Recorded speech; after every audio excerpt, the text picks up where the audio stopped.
ராஜா வயலுக்கு நடந்து போய்கிட்டு இருந்தான். அதுக்குள்ள வழியில அவனோட நண்பனான வீராவை பார்த்தான்.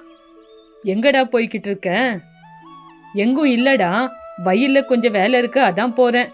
சரி, எனக்கு ஒரு சின்ன உதவி செய்றியா? நீ கேட்டா நான் செய்ய மாட்டேன்னு சொல்லுவேனா? ஒன்னும் இல்லடா, வயல்ல களைங்க அதிகமாயிடுச்சு, அதெல்லாம் சுத்தம் பண்ண ஜனங்களை தேடி பார்த்தேன். ஆனா இன்னைக்கு வரேன் நாளைக்கு வரேன்னு சொல்றாங்க. அதனாலதான் நம்ம 2 பேரும் போய் அந்த களைங்கள் எல்லாம் சுத்தம் பண்ணிடலான்னு. அட, இவ்வளவுதானே, வாடா போய் பண்ணலாம் அப்படின்னு அவங்க 2 பேரும் அங்கிருந்து கிளம்பி வீராவோட வயலுக்கு போனாங்க.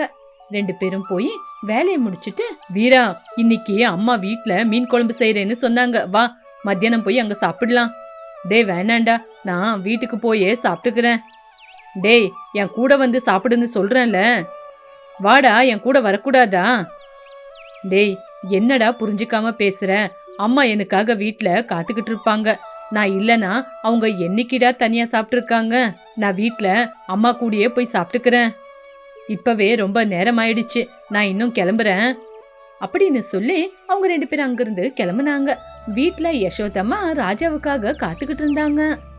வந்துட்டியாப்பா, உனக்காக தான் காத்துக்கிட்டு இருந்தேன். சரிப்பா, போய் கை கால் மூஞ்சி கழுவிட்டு வா, நம்ம 2 பேரும் சாப்பிடலாம் அப்படின்னு சொன்ன உடனே வீராவும் சரின்னு சொல்லி கை கால் மூஞ்சி கழுவிட்டு வந்து வெளியே திண்ணையில உக்காந்தான்.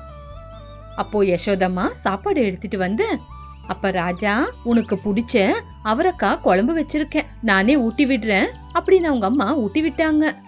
அம்மா, எனக்கு போதும்மா. ஆமா, நீங்க சாப்பிட்டீங்களா? போங்க, நீங்க முதல்ல போய் சாப்பிடுங்க. சரிப்பா, சாப்பிடுறேன் அப்படின்னு அவங்களும் சாப்பிட்டாங்க. இப்படி அந்த நாள் போச்சு. மறுநாள் காலையில யசோதம்மா சீக்கிரமா எந்திரிச்சு பையனுக்காக சமையல் எல்லாம் செஞ்சு முடிச்சிட்டு பையனை வந்து எழுப்புனாங்க. ராஜா, ராஜா, எந்திரிப்பா, இன்னும் தூங்குற? எங்கேயும் வெளியே போனோன்னு சொன்ன அவனோட பக்கத்துல உக்காந்து அவனோட தலை மேல கை வச்சு பாசமா சொன்னாங்க. அம்மா, ஆமாமா, இன்னைக்கு வெளியே ஒருத்தர்கிட்ட வேலைக்கு வரேன்னு ஒத்துக்கிட்டேன் அப்படின்னு எந்திரிச்சு கிளம்புனா. இப்படி சாயங்காலமாச்சு. வீட்டுக்கு வேலையை முடிச்சுக்கிட்டு 2 வாழைப்பழத்தை எடுத்துக்கிட்டு வீட்டுக்கு வந்தான். அம்மா, அம்மா, வெளியே வாங்கம்மா, உங்களுக்காக என்ன வாங்கிட்டு வந்திருக்கேன் பாருங்க அப்படின்னு சொன்னா ராஜா. சமையல் செஞ்சுக்கிட்டு இருக்கிற யசோதா வீட்டுக்குள்ள இருந்து வெளியே வந்தா. அம்மா, கைய காட்டுங்க, உங்களுக்கு பிடிக்கும்னு வாழைப்பழத்தை வாங்கிட்டு வந்திருக்கேன் அப்படின்னு சொன்ன உடனே யசோதா கைய நீட்டுனா. என் தங்கம், இந்த அம்மாவுக்கு என்ன பிடிக்கும்னு என் பையனுக்கு நல்லா தெரியும்ல. ஏமா, என் அம்மாவோட ஆசை என்னன்னு எனக்கு தெரியாதா அப்படின்னு வாழைப்பழத்தை கொடுத்தான். இப்படி அம்மா சந்தோஷமா வாங்கி சாப்பிட்டா. இப்படி நாட்கள் போச்சு. ஒரு நாள் ராஜா வேலைக்கு போனதுக்கு அப்புறம் யசோதா யோசிக்க ஆரம்பிச்சா. என் பையனுக்கு கல்யாண வயசு வந்துருச்சு. என் தம்பி பொண்ணுக்கே என் பையனை பேசி முடிச்சு கல்யாணத்தை முடிச்சிடணும். என் பையன் ராஜாவுக்கு என் தங்கச்சி பொண்ணு குமாரியவே பேசி முடிவு பண்ணி கல்யாணத்தை முடிச்சிடணும். இப்படி நல்ல நாள பாத்துக்கிட்டு தன்னோட தம்பி கிட்ட பேச போனா. அவ தம்பி ஒத்துக்கிட்டதுனால 1 மாசத்திலேயே பையனுக்கும் பொண்ணுக்கும் கல்யாணத்தை முடிச்சிட்டாங்க. இப்படி 2 நாள் ஆச்சு. 2 நாளுக்கு அப்புறம் ராஜா தூக்கத்துல இருந்து எந்திரிச்சப்போ, அம்மா, அம்மா, எங்கம்மா இருக்கீங்க? சீக்கிரமா வெளியே வாங்க. நான் எந்திரிச்ச உடனே உங்க மூஞ்ச பாக்குவேன்னு உங்களுக்கு தெரியாதா? எங்க இருக்கீங்க? ஒரு தடவை வாங்க அப்படின்னு கூப்பிட்டான். இப்படி ராஜா கூப்பிட்ட உடனே யசோதாவும் வந்து முன்னாடி நின்னாங்க. இதையெல்லாம் பார்த்த குமாரிக்கு மனசுக்குள்ள கொஞ்சம் கஷ்டமா இருந்துச்சு. இருந்தாலும் அவ வேலைய பாத்துக்கிட்டு அவளும் கிச்சனுக்கு போய் வேலை செய்ய ஆரம்பிச்சா. ராஜா அவங்க அம்மா கிட்ட போனா. ராஜா, இங்க பாரு, இப்பதானே உனக்கு கல்யாணம் ஆச்சு. உன் பொண்டாட்டி வீட்டுல சும்மா தானே இருக்கா. அவளை டவுனுக்கு கூட்டிட்டு போய் அவளுக்கு என்ன பிடிக்கும் பிடிக்காதுன்னு வாங்கி கொடுத்து பட்டு புடவையும் வாங்கி கொடுறா. இங்க பாருங்கம்மா, எனக்கு வயல்ல வேலை இருக்கு, நான் காசை கொடுக்கறேன். நீங்களும் குமாரியும் போய் உங்க 2 பேருக்கு என்ன வேணுமோ அதை வாங்கிக்குங்க. இப்படி ராஜா காலையில ஒவ்வொரு நாளும் எந்திரிச்சு அவங்க அம்மா மூஞ்ச பாக்குறதும் அவங்க அம்மா கொடுக்கற சாப்பாடைய சாப்பிடுறது பார்த்து குமாரிக்கு ரொம்ப கஷ்டமாவே இருந்துச்சு. ஒரு நாள் ராஜாவுக்கு ரொம்ப தலைவலியா இருக்கு அப்படின்னு அவன் வேலையில இருந்து வீட்டுக்கு வந்தான். இத பார்த்த குமாரியும் அவங்க அம்மாவான யசோதாவும், என் பையனுக்கு தலைக்கு நான் தான் தைலத்தை தேய்ச்சி விடுவேன்னு, என் புருஷனுக்கு நான் தான் தைலத்தை தேய்ச்சி விடுவேன்னு சண்டை போட்டாங்க. அத பார்த்த ராஜா, எனக்கு யாருமே தைலத்தை தேய்ச்சி விடுறது வேண்டாம், நானே எனக்கு தைலத்தை தேய்ச்சிக்கிறேன் அப்படின்னு கொஞ்சம் கோவமா சொன்னான். அன்னைக்கு அவன் கோவமா சொன்னாலும் அவங்க அம்மாவும் பொண்டாட்டி அவன் மேல வச்சிருக்கிற பாசத்தை பார்த்து சந்தோஷப்பட்டான். அன்னையில இருந்து ராஜாவுக்கு சேவை பண்றதும் அவன் மனசுல நல்ல பேரை வாங்கணும் அப்படின்னு அம்மாவும் பொண்டாட்டியும் போட்டா போட்டி போட்டாங்க. யசோதா தன்னோட பையன் கட்டில உக்காந்துருக்கும் போது அவங்கிட்ட வந்து, இங்க பாருப்பா ராஜா, உனக்கு பிடிக்கும்னு பால்கோவா செஞ்சிருக்கேன், வந்து சாப்பிடுப்பா. அத பார்த்த குமாரி தன்னோட புருஷனுக்கு சுட சுட பக்கோடாவை செஞ்சுக்கிட்டு வந்து கொடுத்து, மாமா உங்களுக்காக நான் சுட சுட பக்கோடாவை செஞ்சிருக்கேன், இத சாப்பிடுங்க. அத்தை வயல்ல இருந்து வேலை செஞ்சு வந்தப்போ அவங்களுக்கு இனிப்பு கொடுக்க கூடாது, இந்தாங்க முதல்ல பக்கோடா சூடு சூடா இருக்கு, சாப்பிடுங்க. ஏ குமாரி, நான் செஞ்ச பால்கோவா எவ்வளவு நல்லா இருக்கும்னு என் பையனுக்கு தெரியும், நீ செஞ்ச பக்கோடாவை அவன் அப்புறமா சாப்பிட்டோம். இங்க பாருப்பா ராஜா, வாய தொறுப்பா அப்படின்னு அவளே பால்கோவா ஊட்டி விட்டா. ஓஹோ, நீங்க பால்கோவா ஊட்டி விட்டா நான் பாத்துக்கிட்டு சும்மா இருப்பேனா? நானும் பக்கோடாவை ஊட்டி விடுவேன். மாமா வாய தொறுங்க, இந்தாங்க பக்கோடா அப்படின்னு அவளும் பக்கோடாவை ஊட்டி விட்டா. அட, நீங்க 2 பேரும் இப்படி மாத்தி மாத்தி என் மேல பாசத்தை காட்டுனா நான் என்ன வேண்டாம் நான் சொல்ல போறேன், நீங்க குடுக்கறதெல்லாம் சந்தோஷமா சாப்பிடுவேன் அப்படின்னு சொன்னா ராஜா. இப்படி அன்னையில இருந்து ஒருத்தருக்கு ஒருத்தர் போட்டா போட்டி போட்டுக்கிட்டு என்னோட பையன் என்னோட புருஷன்னு ரொம்ப போட்டா போட்டி போட்டுக்கிட்டு இருந்தாங்க. மாமன் துணிய நான் தான் தோப்பேன், நான் தோச்சா நல்லா பளிச்சுன்னு இருக்கும். அடி பைத்தியக்காரி, என் பையனோட துணிய நான் தோச்சாதான் நல்லா பளிச்சுன்னு தோப்பேன், என் பையனுக்கே தெரியும். ஆமா, எங்க அம்மா தோச்சு கொடுத்தாதான் எனக்கும் திருப்தி. அந்த வார்த்தையை கேட்ட உடனே குமாரிக்கு கோவம் வந்துச்சு. கோவத்துல அவ அங்கிருந்து கிளம்பிட்டா. ராஜாவும் வயலுக்கு வேலைக்கு போறேன்னு போயிட்டு சாயங்காலம் வீட்டுக்கு வந்தான். அம்மா, குமாரி, நீங்க 2 பேரும் இங்க வாங்க, உங்களுக்காக பழத்தை வாங்கிட்டு வந்திருக்கேன். என்னோட தங்க பையன், இவனுக்கு எவ்வளவு வேலையா இருந்தாலும் அம்மாவுக்கு பழத்தை வாங்கிட்டு வர மறக்க மாட்டான். நீங்க எங்களுக்காக பழத்தை வாங்கிட்டு வந்திருக்கீங்க, நான் நேத்து நைட்டே உங்களுக்கு ஒப்பிட்டு பிடிக்கும்னு செஞ்சு வச்சிருக்கேன், இப்போ சூட் பண்ணி கொண்டு வரேன். இங்க பாருமா குமாரி, அவனுக்கு ராகி மால்ட்னா ரொம்ப பிடிக்கும், அதனாலதான் அவனுக்காக சுட சுட ராகி மால்ட்டை செஞ்சிருக்கேன். முதல்ல அவன் அதை குடிக்கிட்டோம், அதுக்கப்புறம் நீ குடுக்குற ஒப்பிட்ட சாப்பிடுவான். இங்க பாருங்கத்த, என் வீட்டுக்காரருக்கு நான் செஞ்சு கொடுக்கற சமையல சாப்பிட்டாதான் திருப்தியா இருக்கும், அதனால முதல்ல நான் செஞ்சதுதான் சாப்பிடணும். ஏன்பா, நான் தானே உனக்கு சின்ன வயசுல இருந்து சாப்பாடு செஞ்சு கொடுத்தது, என் கை ருசி உனக்கு தெரியாதா?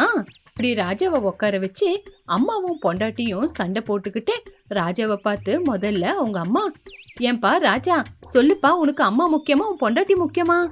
மாமா சொல்லுங்க மாமா, உங்களுக்கு உங்க அம்மா முக்கியமா உங்க பொண்டாட்டி நான் முக்கியமா அப்படின்னு கேட்ட உடனே ராஜா சின்னதா சிரிச்சுக்கிட்டே பொண்டாட்டி அம்மாவையும் உட்கார வச்சு, அம்மாவா பொண்டாட்டியா அப்படின்னு கேட்டா என்ன சொல்றது? அம்மா இல்லாம நான் வந்திருக்க முடியுமா? இந்த உலகத்துல எந்த மூலியமா நம்ம பிறக்கிறதா இருந்தாலும் அதுக்கு காரணம் அம்மா. எங்க அம்மா மட்டும் இல்லைன்னா இந்த உலகத்துக்கு நான் வந்திருக்கவே முடியாது. இந்த பிறப்புக்கு எங்க அம்மா காரணம். எங்க அம்மா என்னோட கடவுள் கோயில். குமாரி அவ வந்த உடனே எனக்கு ஒரு வாழ்க்கை துணை கிடைச்சது. இப்ப என் வீட்டு குலவிளக்கா வந்ததுனால என் வீட்டுக்கு வெளிச்சம் வந்துச்சு. என்னோட வாழ்க்கை கடைசி வரைக்கும் என் பொண்டாட்டி தான். எனக்கு ஒரு வாரிசு கொடுக்க வேண்டியதே என் பொண்டாட்டி தான். என்னோட சக்தி, என்னோட சர்வஸ்வம் ரெண்டுமே நீங்க 2 பேரு தான். நீங்க என் 2 கண்ணுங்க அப்படின்னு சொன்ன உடனே அவங்க 2 பேரும் ஒருத்தர் மூஞ்ச ஒருத்தர் பாத்துக்கிட்டாங்க. என்ன உருவாக்குனது என்னோட அம்மா. இந்த உலகத்துக்கு கடைசி வரைக்கும் என் கூட இருக்கிறது என் பொண்டாட்டி. ஒருத்தர் இந்த பூமியா இருந்தா இன்னொருத்தர் விதை. நீங்க 2 பேரும் என்னோட 2 கண்ணுங்க, அதனால நீங்க 2 பேரும் வேணும். உங்கள யாரும் குறைஞ்சவங்க கிடையாது, நீங்க 2 பேரும் எனக்கு முக்கியம். உங்க 2 பேரையும் நான் ஒரே மாதிரி தான் பாப்பேன், அதனால சண்டை போட்டுக்கிட்டு பிரச்சனையை கொடுக்காதீங்க. அந்த வார்த்தையை கேட்ட உடனே அம்மாவும் பொண்டாட்டியும் சந்தோஷப்பட்டுக்கிட்டு எல்லாரும் ஒத்துமையா சந்தோஷமா வாழ்ந்துகிட்டு இருந்தாங்க. ஒரு நாள் சாயங்கால நேரத்துல அந்த ஊருக்குள்ள இருக்கிற ஜனங்க சாயங்கால நேரத்துல ஆலமரத்து அடிக்கிட்ட உக்காந்துக்கிட்டு பேசிக்கிட்டு இருக்கும்போது அந்த ஊருக்குள்ள யுவ தம்பதிங்க யாரோ வந்தாங்க. அவங்கள பார்த்த சீத்தம்மா சுப்பம்மா, என்னடி சீத்தம்மா, இந்த மூஞ்ச இந்த ஊருக்குள்ள நம்ம பார்த்ததே இல்ல, யாரோ புதுசா வந்திருக்கிற மாதிரி இருக்கு. இவங்க உண்மையிலேயே நம்ம ஊருக்காரங்களா, இல்ல நம்ம ஊர்ல பொண்ணு எடுத்திருக்கிற பையனா? இவன் யாருன்னே தெரியலையே. நம்ம ஊர்ல பொண்ணு எடுத்திருந்தா பொண்ணாவது நம்மளுக்கு தெரிஞ்சிருக்கணும்ல. சரி சுப்பம்மக்கா, நீங்க இங்கே இருங்க, நான் போய் நம்ம ஊருக்குள்ள வந்திருக்கிறது யாரு எவருன்னு கண்டுகிட்டு வரேன் அப்படின்னு சீத்தம்மா அங்கிருந்து கிளம்பி அவங்க பின்னாடியே போனா. ஆமா, யாருப்பா நீ? இந்த ஊருக்கு புதுசா வந்திருக்கிற மாதிரி இருக்கு. யாரு வீட்டுக்கு வந்தீங்க? ஏன் ராமரெட்டி அவங்க வீடு எங்க? ஓ, ராமரெட்டி வீட்டுக்கு வந்திருக்கீங்களா? ஆமா, ராமரெட்டி அவங்க இந்த ஊர்லயே இப்ப இல்லையே, அவங்க வீடு அந்த வீடுதான். சரி சரி, நீங்க ராமரெட்டிக்கு சொந்தக்காரங்களா? அதான் வந்திருக்கீங்களா? நாங்க ராமரெட்டி வீட்டுக்கு தான் வந்தோம், ஆனா ராமரெட்டிய பார்க்க வரல. அவரோட சொந்தக்காரங்களும் இல்ல. அப்படின்னு தன்னோட பொண்டாட்டி கை புடிச்சுக்கிட்டு கூட்டிட்டு போயிட்டான். நில்லுப்பா, நில்லு நில்லு.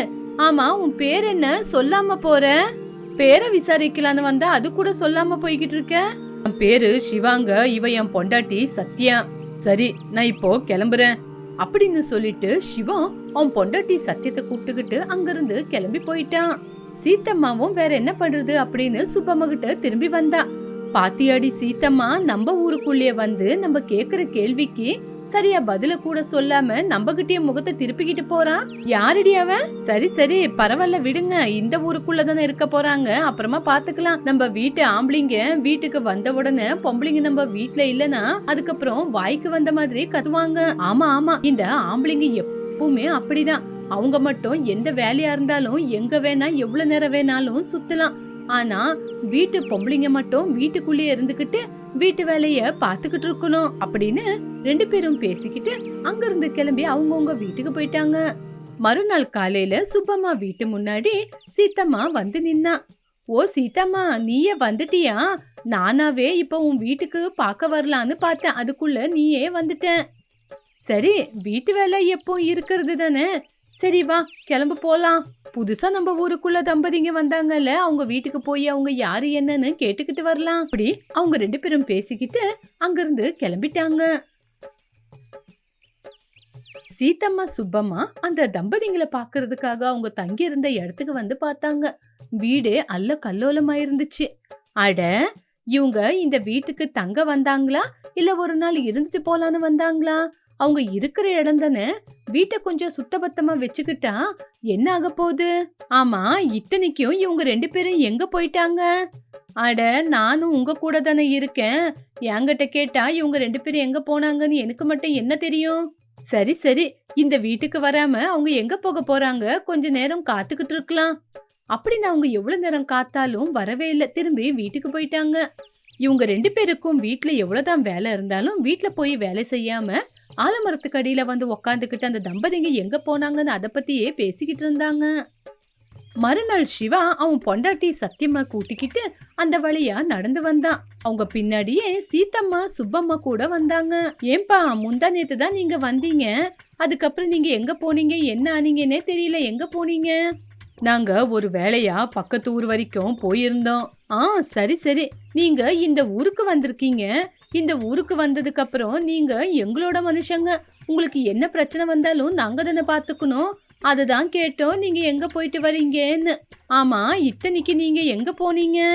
அது இருக்கட்டும், வீட கொஞ்சம் சுத்தபத்தம் பண்ணணும். நீங்களும் எங்களுக்கு உதவியா இருக்கீங்களா? நீங்க தானே சொன்னீங்க யாரும் இல்ல உங்களுக்கு நாங்க உதவி பண்றோம் அப்படின்னு, அதுக்கு தான் கேக்குறேன். சுப்பம்மா சீத்தம்மா தானா வந்து வாயை கொடுத்துக்கிட்டாங்க. அதனால அவங்க கூப்பிட்ட உடனே அவங்களுக்கு ஒத்தாசை பண்றதுக்காக வந்தாங்க. இவ்வளோ நேரமா ரொம்ப கஷ்டப்பட்டு வேலை செய்றீங்களே, கொஞ்சம் மோர் கொண்டு வரட்டா அப்படின்னு சொல்லி சிவாவும் அங்கிருந்து கிளம்பி மோர் கொண்டு வர போனான். இப்படி கொஞ்ச நேரம் வேலை செஞ்சுட்டு சீத்தம்மா சுப்பம்மா ரெண்டு பேரும் வீட்டுக்கு போனாங்க. ஐயோ கடவுளே, என் வீட்டுல கூட நான் இவ்வளோ வேலை செஞ்சவ கிடையாது, கொஞ்ச நேரம் ஒத்தாசையா இருங்க அப்படின்னு எல்லா வேலையும் நம்ம கையாலேயே செய்ய வச்சுக்கிட்டாங்க.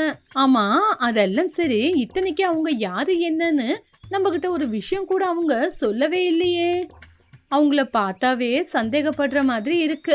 அவங்க நம்ம ஊருக்குள்ள வந்திருக்காங்க, யாரோ என்னவோ, என்னன்னு கூட நம்மளுக்கு ஒண்ணுமே தெரியல அப்படின்னு நினைச்சுக்கிட்டே சுப்பம்மா வீட்டுக்கு போனாங்க. அவங்க புருஷன் வழியிலேயே சத்தம் போட்டாரு. ஏண்டி, வீட்ல எந்த வேலையும் செய்யல, ஒண்ணுமே இல்ல, இவ்வளோ இருட்டு கழிஞ்சு வீட்டுக்கு வரியே, ஆமா இவ்வளோ நேரம் நீ எங்க போயிருந்த, என்ன பண்ணிக்கிட்டு வர? இதுக்கப்புறம் நீ எப்படிதான் சமைச்சு கொடுப்ப?